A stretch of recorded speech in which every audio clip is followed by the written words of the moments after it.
Chers amis, bonjour. Nous sommes le dimanche 26 septembre bien sûr, 2021. Il est 11h30, un petit peu de retard du fait des orages de la nuit, voilà aussi qui m'a un petit peu tout déréglé, décalé du moins au niveau du réseau électrique. Voilà mes amis, donc quelques news de l'Arménie, de l'Artsakh et de la diaspora arménienne. Tout d'abord, donc vous voyez donc les quelques grenades qui me sont arrivées d'un pays que vous connaissez, voilà donc un pays, donc l'Arménie, du sud de l'Arménie, de la région de Merli. En attendant, les grenades que nous allons manger, celles de l'Artsakh, du côté de Martakert, que mon ami Rostov Iliozer avait récupéré, mais cette année il n'y a pas de production, donc cette année une année du fait du gel sans doute. Les grenades sont tombées donc avant leur maturité. On attendra l'an prochain pour goûter les grenades de l'Artsakh qui sont les meilleures du monde, comme vous le savez, comme celles aussi de la région de Merli, donc du sud de l'Arménie.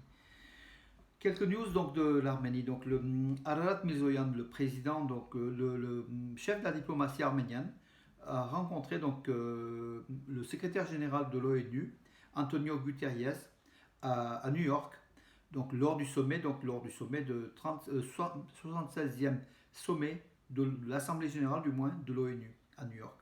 Bien sûr, il a été question de l'Arménie, aussi de l'Artsakh, du statut, et puis de l'équilibre des relations en fait, donc dans la région, la stabilité régionale, avec aussi, donc les deux hommes ont quand même entériné le fait que c'est le groupe de Minsk de l'OSCE qui doit décider du sort de l'avenir de l'Artsakh, l'avenir politique de l'Artsakh. Voilà, et sur ce point-là, tout le monde est d'accord. Donc hier soir, nous avons appris aussi à Stepanakert l'arrestation d'un citoyen arménien, sans doute, de l'Artsakh. Son nom n'a pas été communiqué, soupçonné, donc il est de la région d'Askeran. Il était soupçonné de faire, comment dirais-je, d'autres trahisons de l'État de l'Artsakh. Il effectuait des vidéos, des films qu'il diffusait sur les réseaux Telegram, notamment les réseaux sociaux, par Telegram, un peu des choses difficiles d'accès justement pour les autorités policières. Il était en train de faire des vidéos donc de Stepanakert en indiquant les lieux, les endroits et en affirmant qu'il était à Kharkent. Kharkent, c'est le nom azéri de Stepanakert.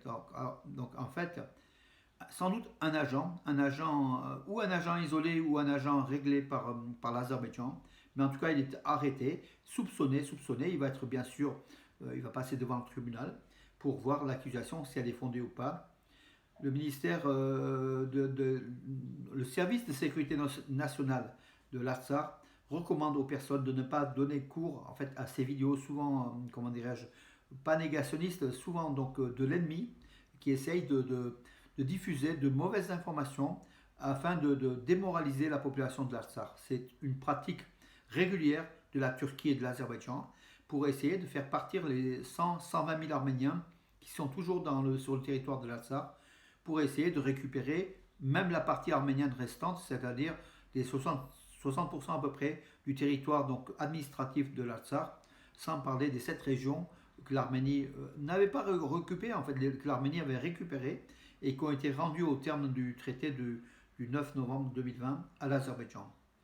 Voilà, Alat Mizoyan a rencontré aussi à New York donc la présidente de l'OSCE, l'Organisation de sécurité de défense collective de l'Europe, en fait, de coopération de l'Europe, pardon, la suédoise Ann Linde, la ministre des Affaires étrangères de Suède.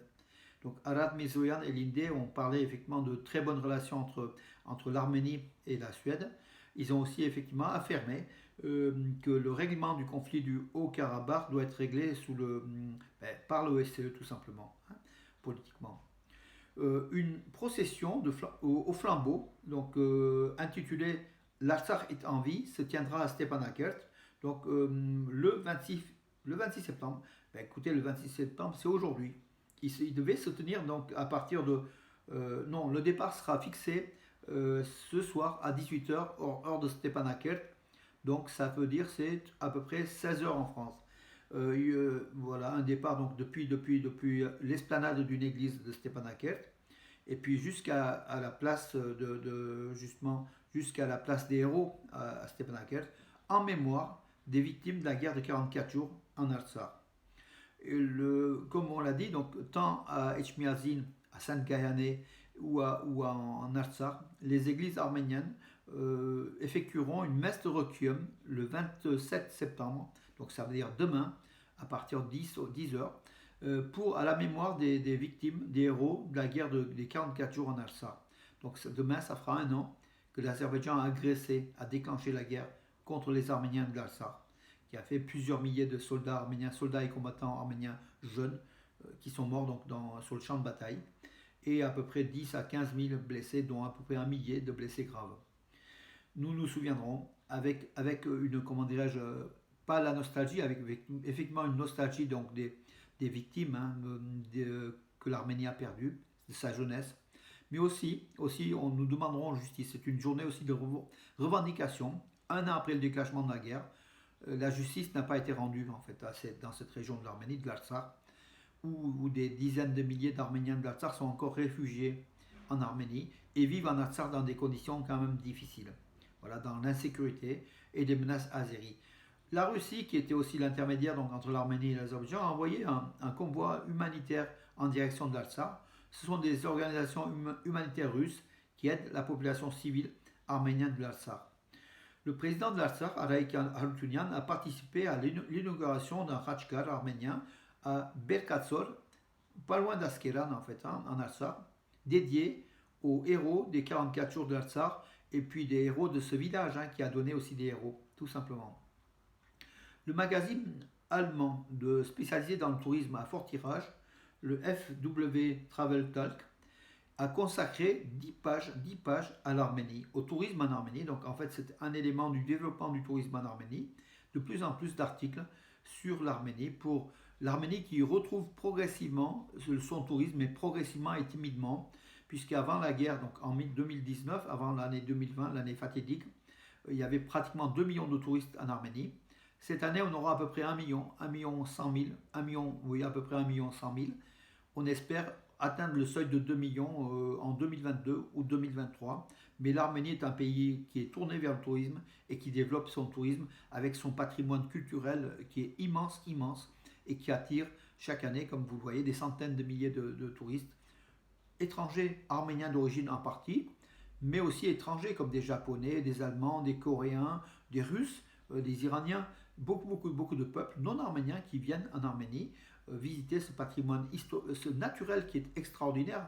L'Arménie, le pays des montagnes, de belles montagnes, de beaux lacs, mais aussi le patrimoine historique, culturel, le patrimoine surtout religieux, laissé par des milliers et des milliers d'églises en Artsakh.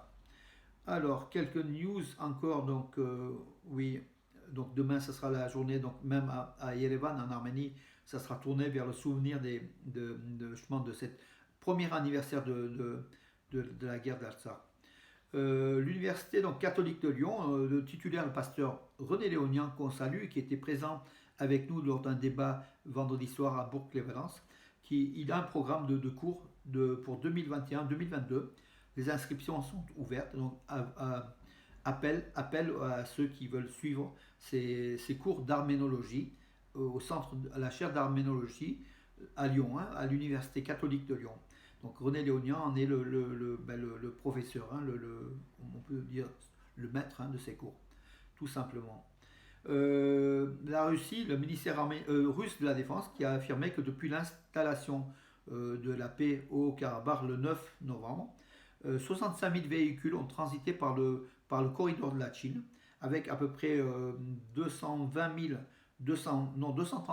passagers qui ont été sécurisés dans les deux sens, aller-retour vers l'Artsakh, par les forces russes de paix. Donc la Russie qui vante toujours de maintenir un statut de paix, ce qui est vrai, mais ce qu'elle oublie, c'est que souvent il y a des provocations azéries, et souvent ça passe sous silence parce que ça n'arrange pas trop les affaires de Poutine, qui affirme toujours que c'est une stabilité revenue au Karabakh.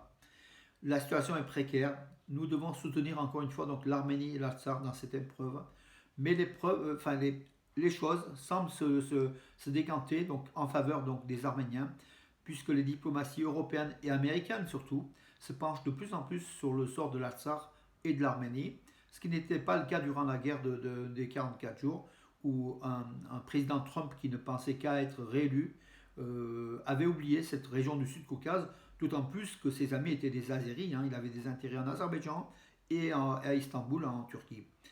Voilà, avec Biden, ça a un petit peu changé, donc c'est un peu une note d'espoir face à la façon muette aussi de la Russie qui a installé ses forces, bien sûr ses soldats, mais qui diplomatiquement reste un peu, comment dirais-je, protège ses intérêts aussi en Azerbaïdjan.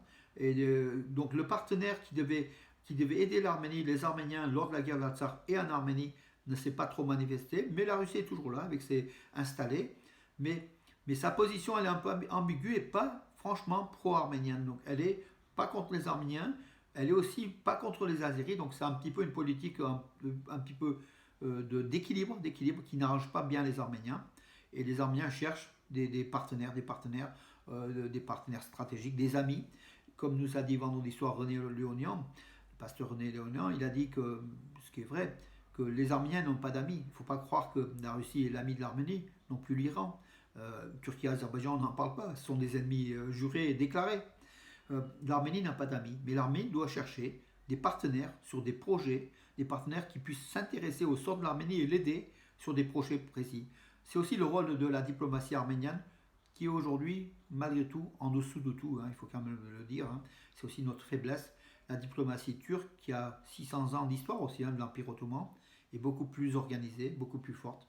Et l'Azerbaïdjan commence à prendre exemple sur la Turquie, donc pour dépasser la diplomatie arménienne, parce que après la guerre, c'est la diplomatie qui va jouer. Hein, ce sera la guerre des médias, la guerre diplomatique, la guerre des capitales, et c'est là que l'Arménie devra être forte et devra gagner avec l'aide de la diaspora. Donc continuons à aider l'Arménie, au moins du point de vue diplomatique, de là où on est, hein, partout, faire un peu être en écho d'ambassadeur d'Arménie, hein, là où on est, donc en France, aux États-Unis, en diaspora, dans les 80 pays au monde où existent des communautés arméniennes.